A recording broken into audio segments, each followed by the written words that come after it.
Hi, it's Lisa. I'm back with another little quick cooking lesson. This is on another fermentation. We do a lot of ferments around my house. Um, so this one is one that my husband loves. I'm not the hugest fan of it. I'll drink it if I have to. It is good for you. But it's called Beet Kvass, and it's a traditionally Russian fermented beet drink. I found some really gorgeous beets today, and so we had beets for dinner. And so when I cut them up, I put some in a jar to make beet kvass. So you want to start out with approximately two or three good sized beets. This is a little bit less than that because my jar is a little smaller than normal. Um, Chopped up beets. You don't want them grated because they'll give off too much juice and it'll ferment too fast. You just want like chunked up. Um, then you want to add salt. Salt is the cornerstone of fermentation. So I have sea salt here. So you add a tablespoon of salt. And then you can add some whey. So if you have some whey from like some yogurt or your kefir or something else, you can use some whey, about a quarter cup. I don't generally like to mix dairy into my ferments. I have some family members that can't have dairy, and I don't like it. So I don't add the whey. However, usually if we have beet kvass, the time of year when beets are available, we make more than one batch, like one consecutively after the other. So then we'll save a little bit of the liquid beet kvass and add it to the next jar as an inoculant. So when this is done and we drink most of it, we'll leave a little bit in here to do the next batch. So I'm not adding the whey. So then you just add water, filtered water. And approximately for how many beets and a tablespoon of salt, you want 2 quarts of water. I'm not sure that much will fit in this jar. We'll see. I think not. So this jar is not quite 2 quarts, and I don't want to quite fill it all the way up because it will spew out as it ferments. So then you just put a cap on it, and I'm going to tighten it for a minute because I want to shake up the salt. And I'm just going to shake it up, and then I'm going to back it off a little so that it can let out the CO2.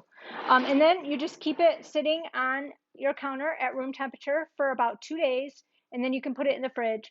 Then when you go to, it's going to turn all beautifully red and purple, dark red, purple. And then when we go to drink it, my husband will use a little strainer to pour it into his cup, and he'll put it over ice and add like the juice from like half a lemon, or a quarter of a lemon, however much you like. And it gives it a really nice fresh taste to go with the beet taste. So that's all you do. So it ferments for a couple days, then it goes in the fridge, then you drink it. When you get down to the bottom, leave a little bit in there with your beets, and you can fill it up with water and put more salt in again, and you should be able to ferment it again for another batch. It won't be quite as strong as the first batch, but then after that second batch, you want to discard the beets and start over with fresh beets, but still save a little bit of your liquid to inoculate your next batch. Or you can put some whey in there. Um, anyway, so the great thing about beet kvass and ferments in general is they're full of probiotics. But beet kvass, in addition to that, because beets are so healthy for you, it's got a lot of medicinal qualities because beets are great for purifying your blood, blood like a blood tonic, lower blood pressure. They're well known for that. So of course for this same thing, and it promotes regularity, aids in your digestion, alkalizes the blood, cleanses the liver, and a good treatment for kidney stones and other ailments. It can also be used in place of vinegar and things in salad dressings, or add it to soups, and use it like you would something else that you're going to marinate or anything. You can use it for that too. But it's really healthy for you. In fact, I recently was not feeling well and my doctor wasn't sure what was going on, so she told me to eat beets or drink beet kvass, because she wanted to help my urinary tract, my kidneys. Although that wasn't what ended up being my issue, but she said try that and see if you feel better. So beets are really healthy for you. So this is a great tonic to have on hand. And it doesn't take very long to ferment, which is nice. Some ferments can take weeks, so this is a quick one. It does have that earthy beet taste, which is why my husband likes to add lemon juice when he drinks it. So I say give it a try.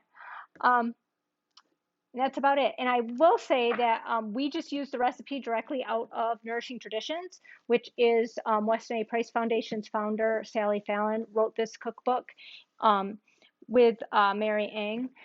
Uh, and it's based on the research of Dr. Weston A. Price, who was a biologic dentist in the 1930s, and he traveled around the world and studied different cultures and the people in different lands. And he discovered lots of medical information based on their dental health and their overall health, and attributed it to their different diets. Like he studied their diets and their way of life, and he was able to figure out some of the natural foods and traditional foods that they ate that made them really healthy with no access to dental care and to medical, regular medical care. So he wrote a book called Physical Degeneration, and it's a great book as well. But this was based on his research. It's like a cookbook, but it's chock full of information. I highly recommend it.